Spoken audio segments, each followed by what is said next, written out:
Facebook. I hope everybody is well this morning. It's kind of a nice day today. I think we've got a storm coming apparently, so it could be the calm before the storm. Just give me a second there. Things are jumping up all over my screen. I've got my Jurgen Klopp mug for tonight's Champions League match. Best of luck, Liverpool. So today I wanted to talk about the secret to parenting. This was prompted by, I suppose, a number of questions over the last, 6 to 8 months, where parents are feeling very disempowered at home, that they don't have, and control probably isn't the right word, but they're struggling to manage the situation, and they feel that the children have all the control. So this kind of prompted today's session. Okay. Now, the first thing I'll say is there is no secret to parenting. So, although I have it up there that this is the secret to parenting, there is no secret. But what I'm hoping today will bring you is a way to kind of break down what's going on for you in your family home and actually just make it into bite-sized pieces so that you can actually start to change things one piece at a time. Because what can happen is we can get very overwhelmed, especially if things are completely out of control and we feel like the house is chaos. We can struggle to see how we even begin to manage. And I think that's where today I want to kind of take this. So I want you guys to be able to go away and go, well, okay, what is it that I need to work on and how can I actually do that? And it's one of the most difficult things, because when you're in it, and I suppose when you're in it, but also everything is up in your head.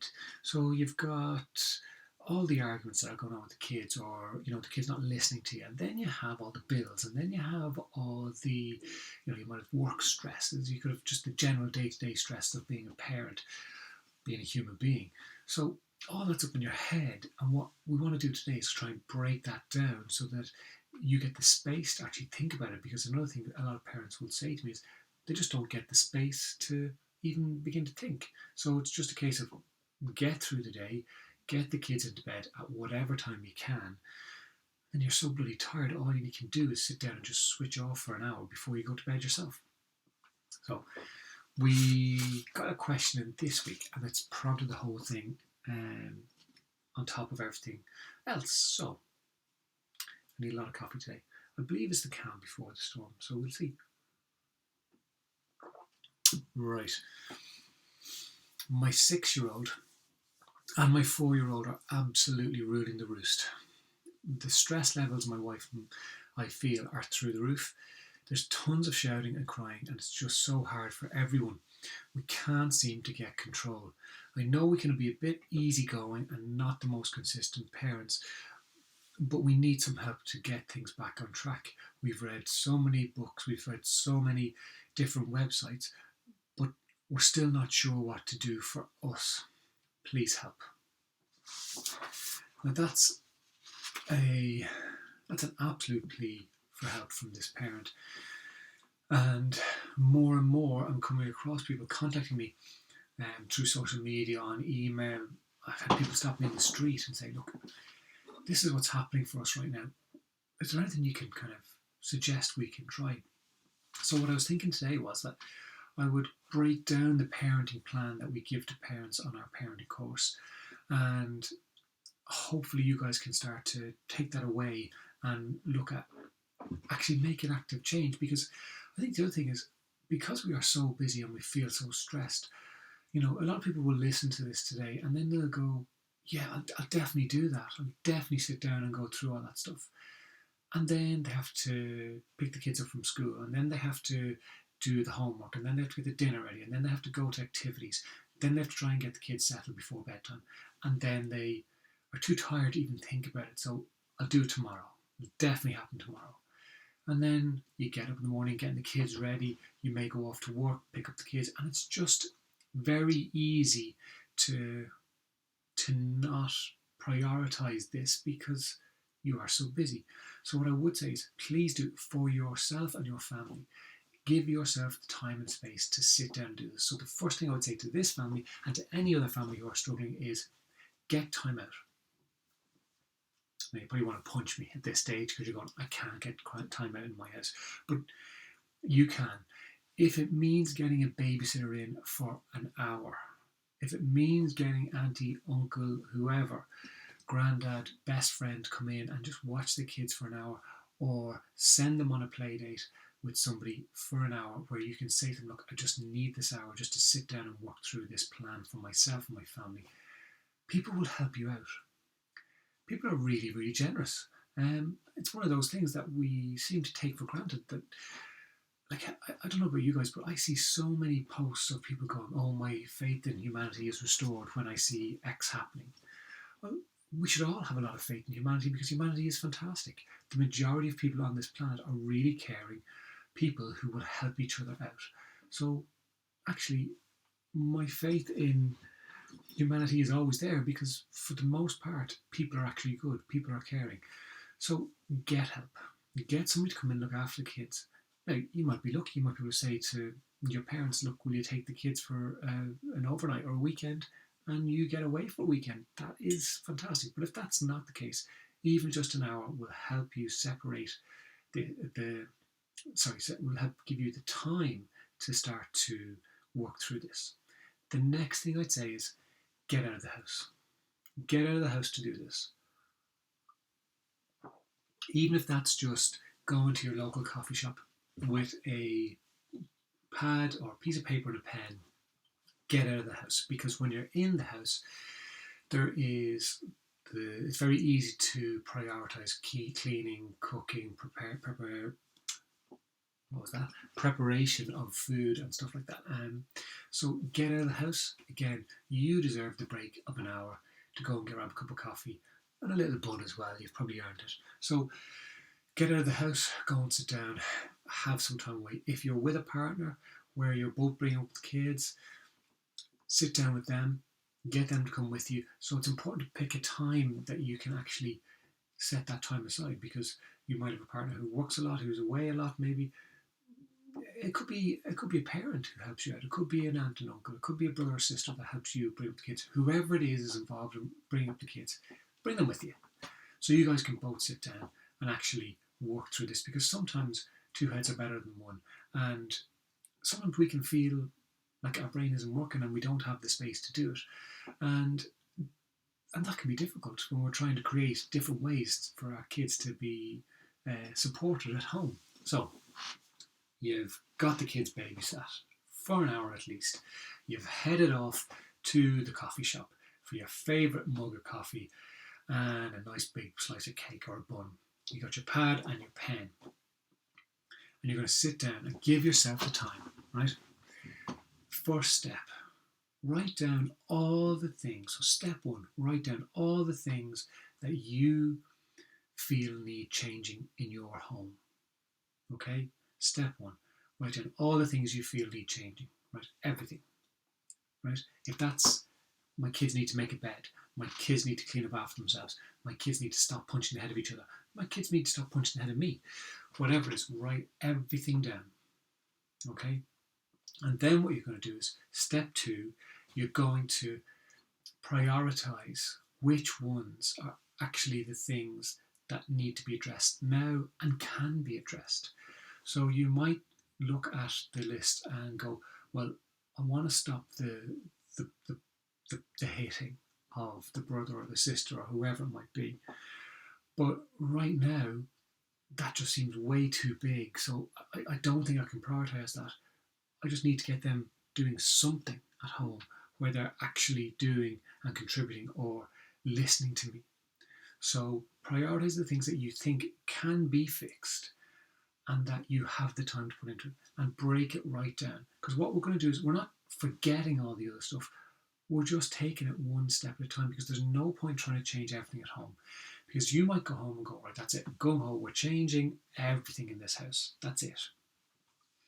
And things might be fine for a week or two.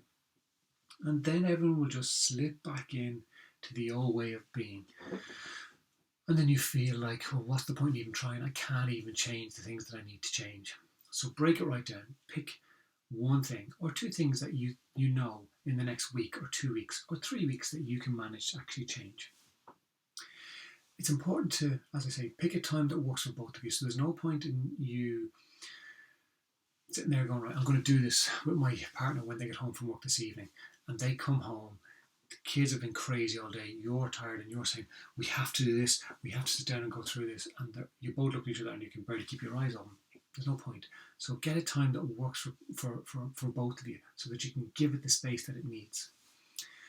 Then it's going to be important that when you've broken it down, so you pick the one or two, three things that you want to focus on initially, you need to name your emotions about it. So step 3 is to name your emotions about what it is that upsets you. So obviously, if you've got two kids who are literally punching the head of each other or ruling the roost like this couple, well, that's going to be, I feel kind of upset. I feel scared. I feel like I'm not a good parent, whatever it might be.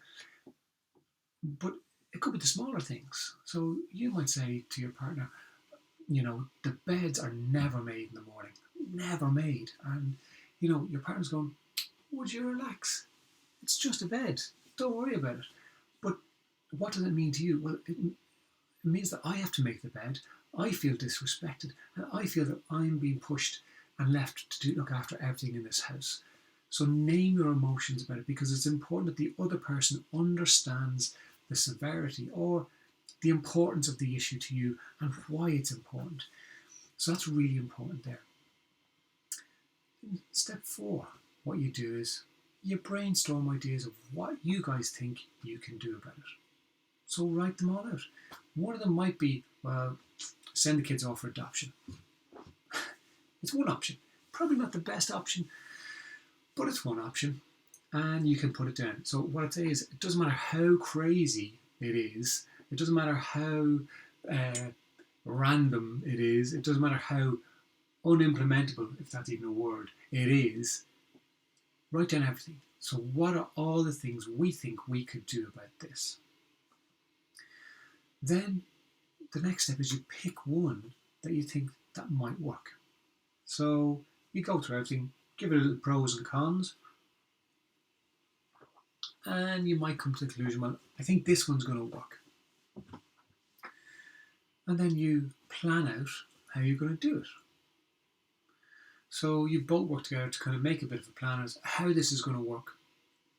And what's important here is that you're both singing off the same hymn sheet. So when you plan it out together, and this is if there is two of you, if there is just one of you, that's okay, you can still do this. But if there is two of you, you can actually know that, okay, they understand, because we're very clear how we're going to do this, and I understand how we're going to do this, and I'm very clear, so it gives you a much higher chance of success.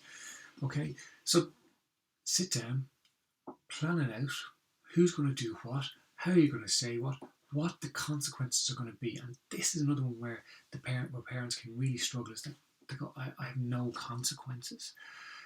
But you do. You have plenty of consequences. You just may not be able to think of them. And because most of us, when we have to address an issue with our kids, we throw consequences out of our heads that just pop into our heads. So that's it. The console is gone for a month, or the phone is gone for 2 weeks. You're kind of going, oh God, how am I going to actually implement this? So what I'd say is, sit down, make a list of all the consequences that you know will impact on each individual child, right? And that's important, because there will be some consequences that will work for one child that will have no impact on the other child whatsoever. So you'll have one child going, oh my God, I can't believe you gave me that consequence. Another child going, great, that's not even a consequence, fantastic. So write down all the consequences you think will work on your child. And what I'd say to you is, make sure that they're going to work until they don't. So it's all right for consequences to work for a month, a year, 2 years, but then someday they won't. So the chances of you sitting down and putting your 15-year-old on the naughty step for 15 minutes, it's probably not going to happen. That's okay. You just look at finding something different. So once you've written down all the consequences, you then know you have a list of, these are the things that we are going to put in place if and when we need to, if this behaviour doesn't change. And then you put it into practice. So you sit the kids down and you say to them, okay, this is the thing we're going to change right now because it's not working for us. And if it's not working for us, it's not working for you, because we're all stressed and we're all arguing, we're all fighting. So if you don't make your bed every day, this is going to be the consequence. You go to bed 15 minutes earlier, 20 minutes earlier. And I'd say work with a tiered approach. So instead of going, that's it, you're going to bed at 5 o'clock today. And if you do it again, you're going to do 5 o'clock tomorrow. You're going to run out of days very quickly where you're kind of going, you'll forget about it or you'll struggle to implement it. Whereas if you deal with it in tiers where you go, okay, carry on that behaviour and you're going to bed half an hour earlier. Okay, another minute of that, and it'll be another half an hour. You're giving your child control of their actions. And they will get to a point where they go, oh my God, it's 3 o'clock and I'm going to bed in half an hour. They will stop at one stage. Hopefully. If not, you have to increase the potential consequence. Then you put it into practice yourself and be consistent. And this is where, and this parent has said, the struggle can be is the consistency. But when you break things down to go, oh, we're going to focus on this one behaviour, these two behaviours right now, then that's a lot more manageable, and you're a lot more able to actually implement it and put it into practice and be consistent with it. So it's much easier for you to actually get your kids on track. And the other thing I'll say is children are way more adaptable than adults, so they will fall into line. They will do the behaviour, and it'll just after 3-4 weeks, it'll just become the normal routine where you won't even have to prompt them or remind them very often. Maybe the odd time, but not very often.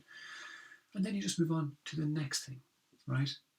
But one of the most important elements of this is if it doesn't work, that's okay.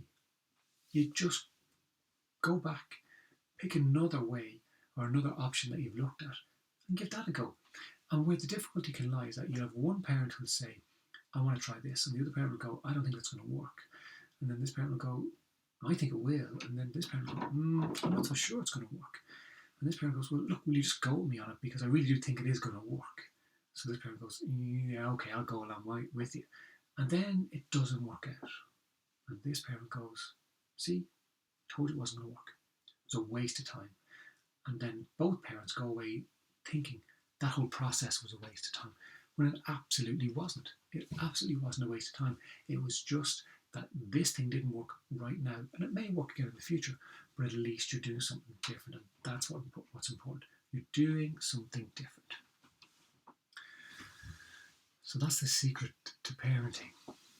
Step 1, write down everything that you need to change, to get a time that works for everybody to do it. 3, name your emotions about it. 4, come up with a list of possible solutions. 5, plan out how you can make it work. 6, put it into practice. And 7, if it doesn't work out, go back and give it another go. Pick it to something else. I hope that's useful for you guys. I hope it's useful for you guys at home. Oh, the other thing, and I've probably mentioned it before, consequences. When you write down all the consequences you know will impact on each child, tear them up individually, pop them into a jar for each individual child. So get your own little consequence jar. And then they will have to go and pick out the consequence. So I think it's Mary Welch had come up with this idea. I love it. It works so well. So you have a consequence jar for each individual child, and if they're misbehaving, you say, right, if you carry on this behaviour, you're going to have to go to the consequence jar. And what that does is it gives them control of, or it gives them the ownership of picking the consequence that they're going to have to deal with. There's also a blank one in there, and that's the mercy card, right? And with the mercy card, it means that they get off. Shows that mum and dad have mercy. But why that's important is because what it does is it breaks the complete and utter fear that the children have of the consequence jar. So instead of going, oh sweet Jesus, that is the worst thing in the world, everything in it is horrible, they all of a sudden go, I might get the blank one and get off. So it breaks that cycle of conflict that they are in that moment. Now, the caveat with that, make sure the consequence jar is not somewhere where it can be tampered with, where little extra blank ones can get added in, or some of the worst ones can get taken out. And then you as the parent can decide what the length or the severity of the consequence is depending on what has happened. So all of a sudden you're in control, but they're in control of themselves as well. I hope that helps, guys. I decided to wear black today against a black background for no apparent reason. I hope you guys have a wonderful week. Anything to talk about? Our resilience workshop, it's a 2-hour workshop on the 15th of October. You can sign up at helpmetoparent.ie. At the top of the page, there is a book now. It is an introductory offer, and it is a very practical how to build resilience in your children. It's a fantastic workshop. So please do go and sign up. And yeah, we'll see you next week. Take care. Bye-bye.